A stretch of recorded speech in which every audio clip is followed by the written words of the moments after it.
Starmer will choose anything he's told to choose by the ruling class who pull his strings.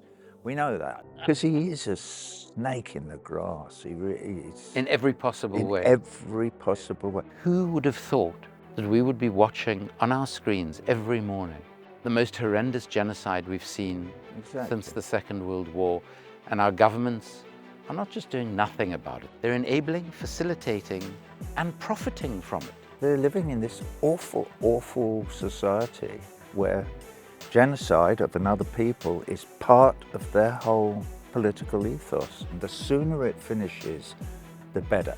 The time has come for them to say, whoops, we got this completely wrong. We were wrong in 1948, we've been wrong ever since. We're even wronger now. We're really sorry, we're going to stop. And somebody should make a proper democratic state where there are equal human rights for everybody from the Jordan River to the Mediterranean Sea, irrespective of their ethnicity or religion. I've had Jews in Britain, including a rabbi, when I mentioned my mother's history, saying on social media, well, if she survived, she must have been a capo, just like you. Any criticism of the genocide we're committing is actually an act of anti-Semitism. No, it's not. The entire concept of anti-Semitism, it's become useless and worthless because the term itself has been so weaponized. The only thing that I could do that would be wrong would be to stand by, silent and indifferent, and watch this existential battle for the soul of the human race be lost. The elite's refusal to acknowledge ordinary people it's off the scale. But hang on, if this independent bloke, Andrew Feinstein, beats Starmer, right, in the general election in Holborn and St Pancras, surely that would mean Keir Starmer can't be the Prime Minister. And the last line is, exactly.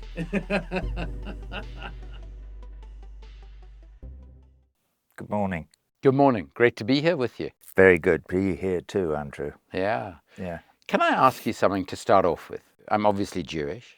Mm-hmm. I'm the son of a Holocaust survivor who lost dozens of her family, mainly in Auschwitz, where I've lectured on genocide prevention, because that's my day job. Right. I introduced the first ever motion in the entire history of the South African Parliament on the Holocaust. I quite often get called a self-hating, anti-Semitic Jew. You've been accused of anti-Semitism.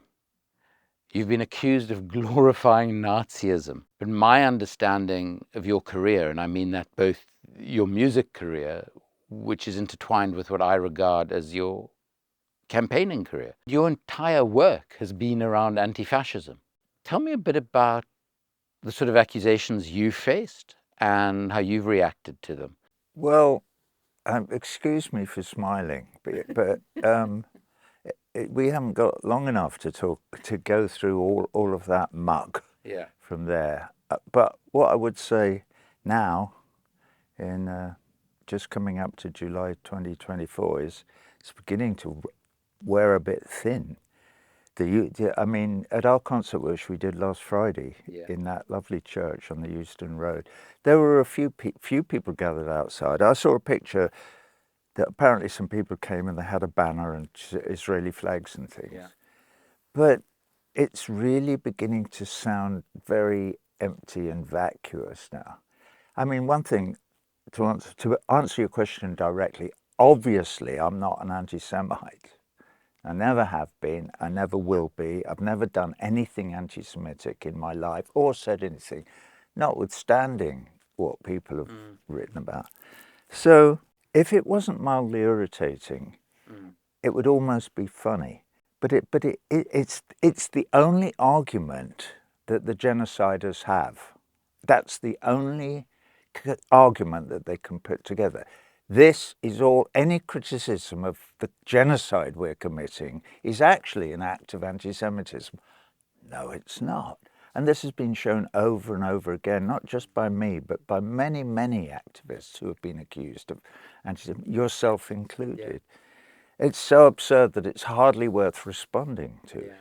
You know, but hopefully the people who've been using it and accusing me of being an anti-Semite for all these years are beginning to feel twinges of embarrassment now when it shows how empty their argument is and how wrong it is as well. My motivation for my activism around Palestine is my empathy for the people of the region, not just the Palestinians, for the Israelis as well, for the Israeli Jews as well. What a terrible situation to be in. Most of them are like, if they're younger than me, they've been brainwashed all their lives, and so they're living in this awful, awful society where genocide of another people is part of their whole political ethos. So it must be desperately, desperately difficult and uncomfortable. And the sooner it finishes, the better. As I've said before in interviews and things, or little videos I've made, the time has come really now, in the aftermath of everything that has transpired since October the 9th, the genocide in Gaza, the time has come for them to say, whoops, we got this completely wrong. We were wrong in 1948. We've been wrong ever since. We're even wronger now. We're really sorry. We're going to stop and apologize to everybody. Yeah. And somebody should make a proper democratic state where there are equal human rights for everybody from the Jordan River to the Mediterranean Sea, irrespective of their ethnicity or religion. Or nationality. Exactly, or nationality. Yeah. That's the third important bit. Then there would be a chance to move forward. But this is not going anywhere now. Yeah. This is over. Yeah. I mean, the thing that strikes me, there are a number of things.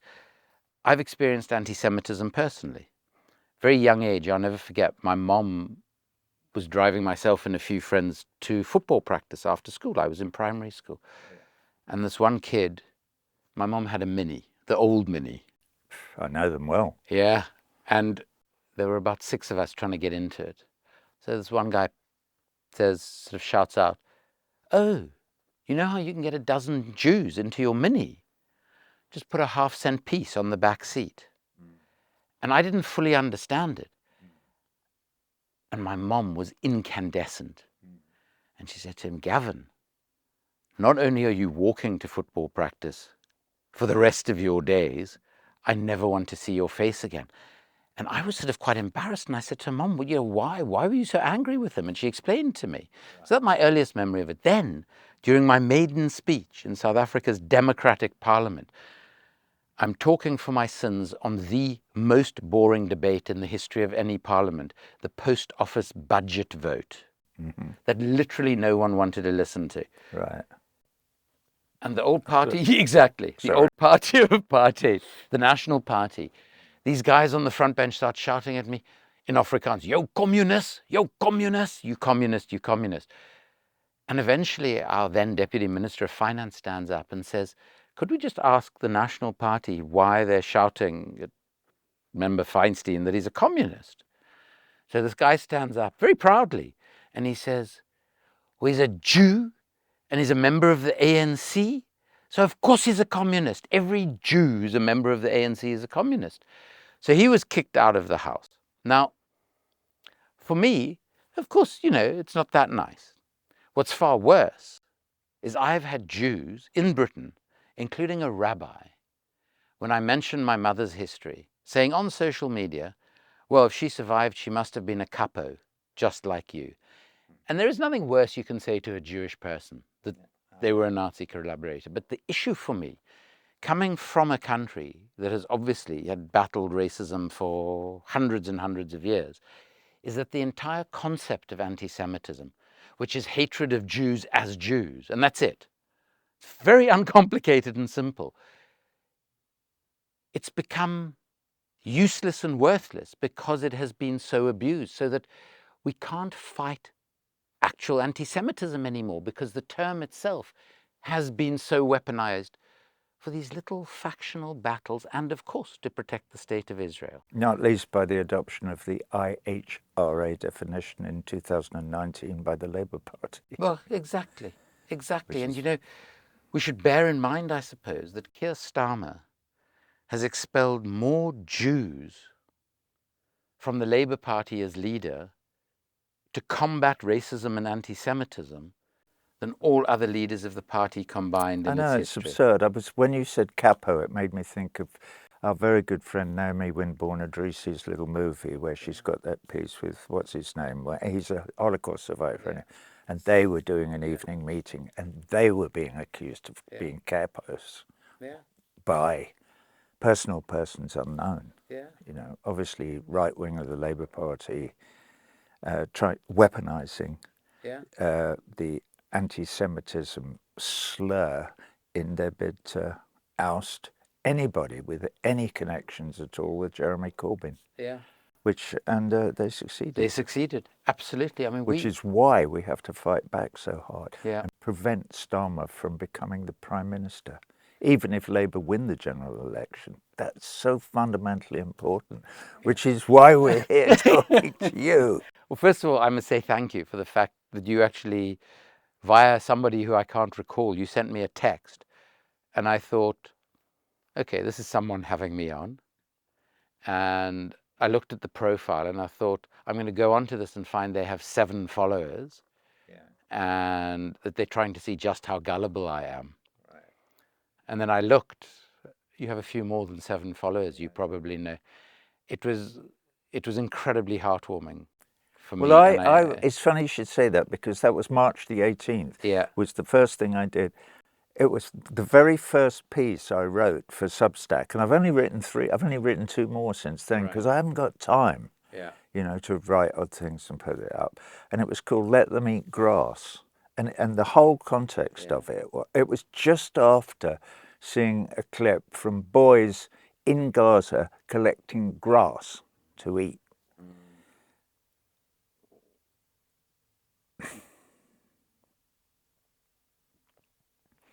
Sorry. No. Anyway, so I'd seen that and I wrote this piece, but I had just heard that you were going to stand as an independent in Holborn and St Pancras.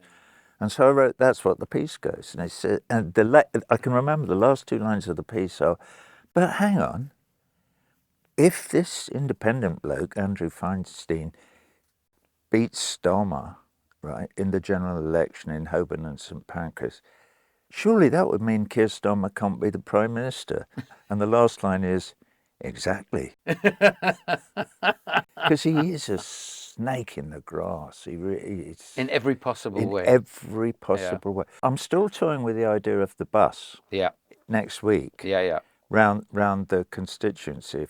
Did you see that interview with Paul Weller yesterday? Yeah. I thought I might ask him, say, Paul, do you want to ride round the constituents on the top of a bus? I can't stop supporters of my campaign doing whatever they want to do in the constituency and outside it. So to have people like yourself, Loki, Yusuf Cat Stevens, who joined you on Friday night, what you are showing the world is a degree of humanity. The fact that this is so difficult for us to talk about, it would be abnormal and insane if it wasn't. Because who would have thought that we would be watching on our screens every morning the most horrendous genocide we've seen since the Second World War, and our governments are not just doing nothing about it. That would be bad enough. They're enabling, facilitating, and profiting from it. I know they are. I'm just going to interrupt you because say we do get the double-decker bus and blah, blah, blah. I was running a few ideas for banners past people yesterday, I think. And a favourite that came up is like the idea that it's a choice, and it's a choice between genocide or empathy. And you could pick almost any 2 positive and negative things, but I'm talking like that. What it makes me think of is it is a choice. And I'm so glad to hear you saying that you've knocked on 52,000 of the doors so far, and you're going to go back to the ones who are a bit not quite sure what they want to do. Because this is a huge gift to give the people of Holborn and St Pancras, to give them the choice between life and death. Because Starmer is death and your life. Or give them the choice between empathy, which you stand for, and genocide, which he stands for. It's a very stark choice. And suddenly they're in a position of enormous power. Because if you are elected and Starmer can't be Prime Minister, that is a huge message to the rest of the world to say, no, we choose love of our brothers and sisters. rather than genocide. Yeah. Starmer will choose anything he's told to choose by the ruling class who pull his strings. We know that. That's why what you were explaining to me just a bit earlier, the putsch has happened in the Labour Party, and all that, and many left-wing Jewish members, as you say, have been thrown out of the party. I mean, I mentioned Naomi before. She was elected to the National Executive, and then they threw her out by the members. Yeah. Oh, we'll throw her out. But this is their disdain for ordinary people. Exactly. You know, it is, our politics have got to such a point where the elite's refusal to acknowledge ordinary people is just, it's off the scale. I mean, of course, Keir Starmer hasn't turned up in the constituency during the campaign. His picture of him launching his local campaign is shot so tightly that you can't tell where it is, which strongly suggests it probably wasn't in the constituency. You know what the overwhelming reaction I get on the doors is? What? Why are you speaking to me? And I say to them, I say to people, what do you mean, why am I speaking to you? Oh, I've always voted Labour. And no, they say to me, I never see a politician. I never come into contact with anyone who wants our vote. And I say to them, well, I'm asking to be your representative. Right. How can I do that if I'm not a part of the community, first of all, where I've lived for 23 years? Second of all, if I'm not talking to you constantly about what your issues are and concerns are. And they say, well, we've never seen our MP. We've never seen our local councillors. You know, we saw them before the first time they wanted to be elected, of course. Right. And we haven't seen them since. Well, then you're probably having some effect, mate. You might even get elected. How cool would that be? I know, but I'm very excited about this. I'm really excited. Yeah. Because I can't remember in my lifetime ever as an electorate or a voter having this stark a choice to make, where it's so obvious, where if you're going to do the right thing, as I've told you the story, my mother always exhorted me, you've got to find out everything there is to know. If there's a difficult question where you have to make your mind up about something, read everything, all opinions from all blah, blah, blah. Well, I've done all that. I've done my homework, and after that, Roger, you've done all the hard work. The next bit's easy. What's that, Mum? You do the right thing. And that's it. So all we need is to, or you need, and I'll help you as much as I can, is to persuade the electorate in Holborn and St Pancras to do the right thing. And the right thing is to vote Feinstein and get rid of Starmer, at least for 4 years, from English politics, because he is a snake in the grass and he's no good for this country.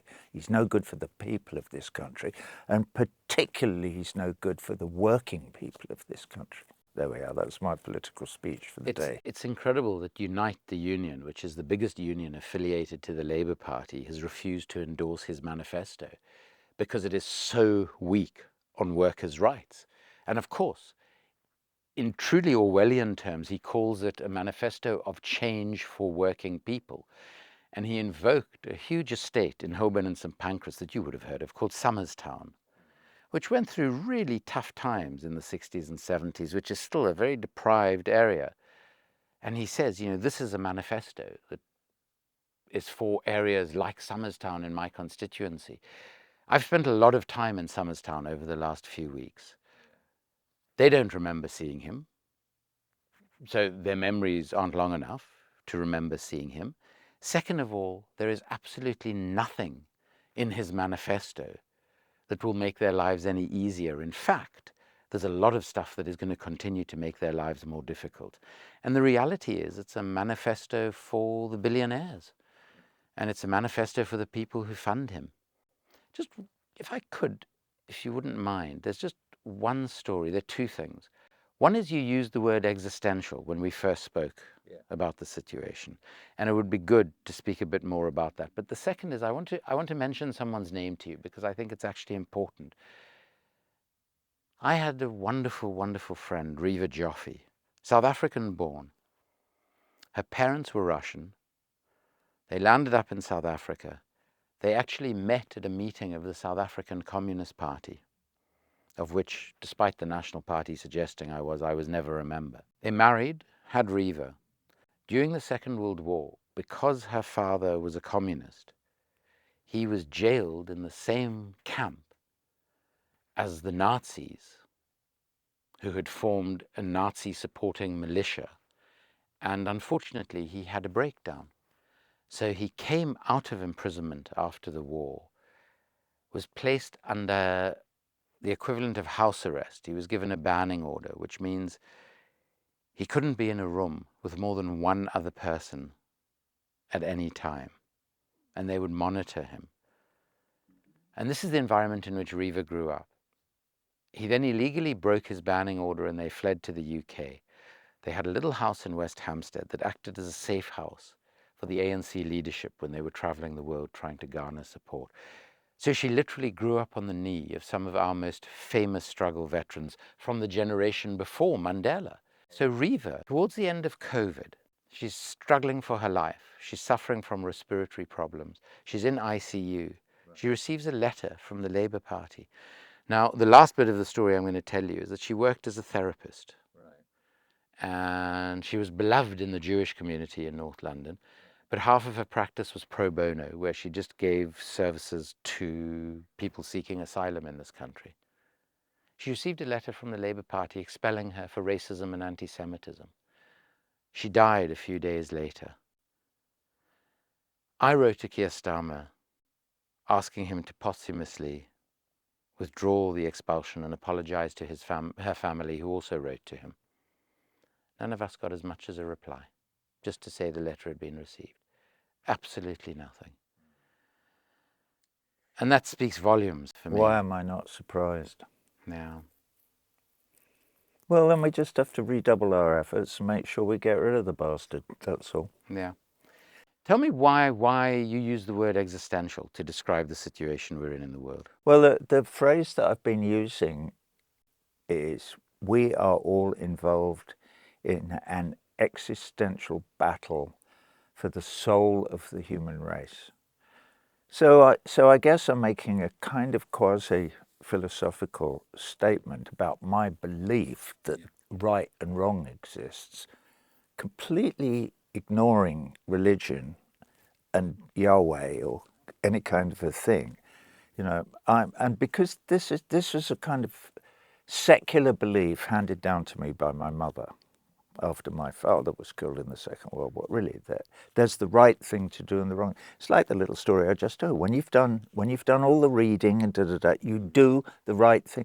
Presupposes that there is a right thing, which to me presupposes that there is some part of the human being, and we can call it the soul, and I am calling it the soul. So it's the soul of the Gestalt soul of the human race is under attack, in that we are being worked on by evil powers to try and get us to accept things like, for instance, the genocide of the Palestinian people.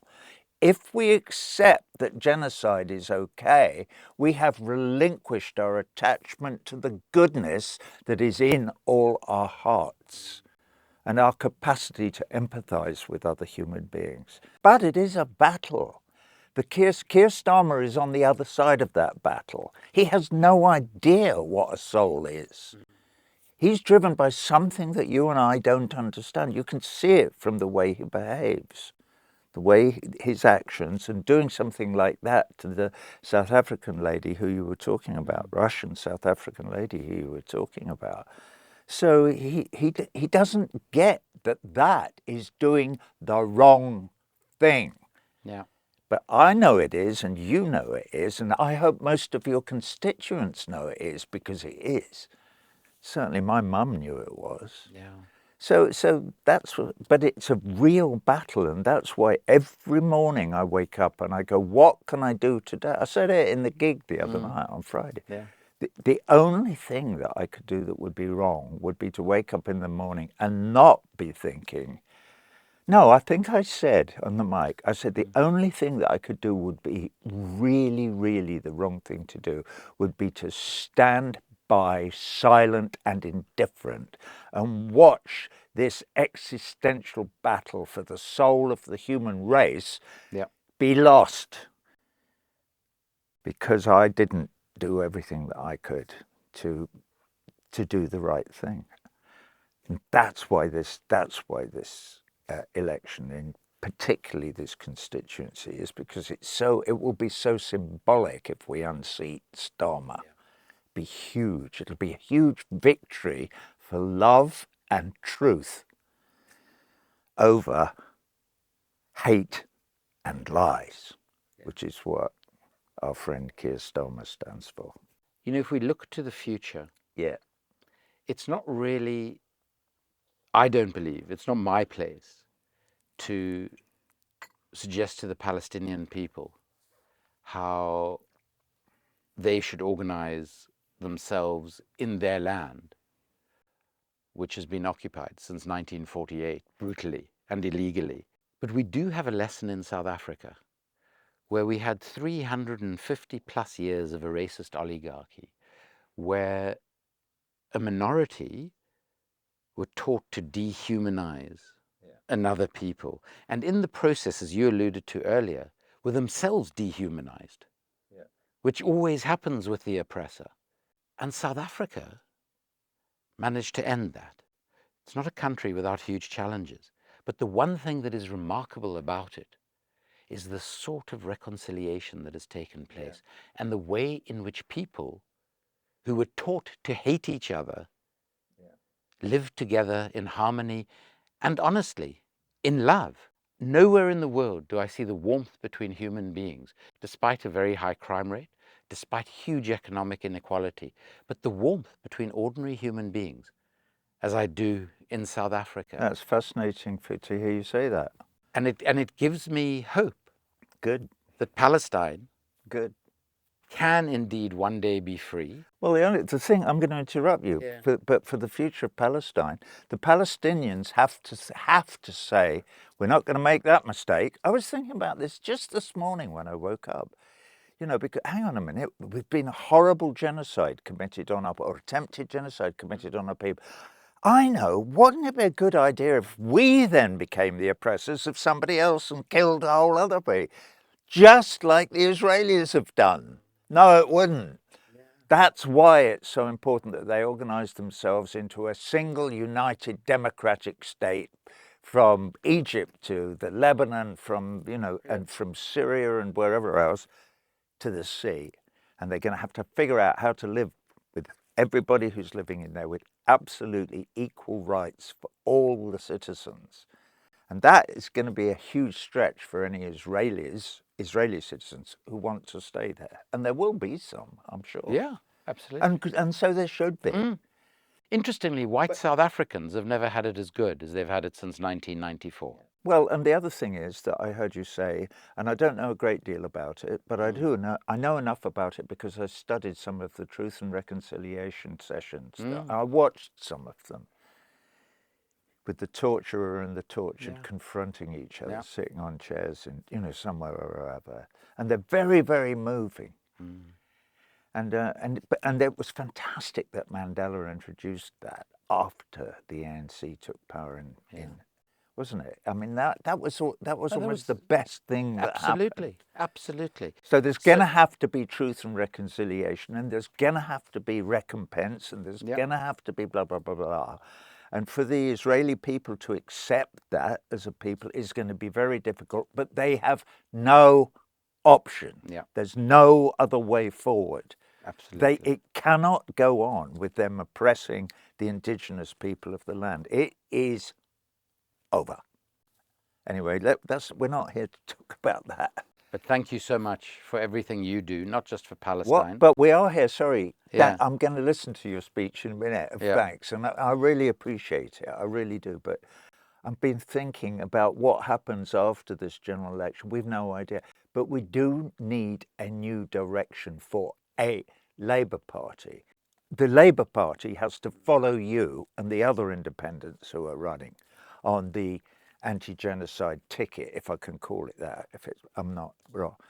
The whole thing has to say, no, we are not Blairite. We do not want to become mini Margaret Thatchers. We want a genuine, empathetic movement for the working people of the United Kingdom, for them and for their needs and for their future. And we want to make England great again, not a great colonial power, but a country where the right thing is done at the bequest and at the request of the people, because essentially the people of England, I'm from here, I know a lot of them, and a lot of them are immensely good-hearted and kind and generous and empathetic, and that needs to be expressed in the government, not a miniature vassal state of the United States devoted to neoliberal capitalism, which is destroying the planet. I've finished my speech now. That was great.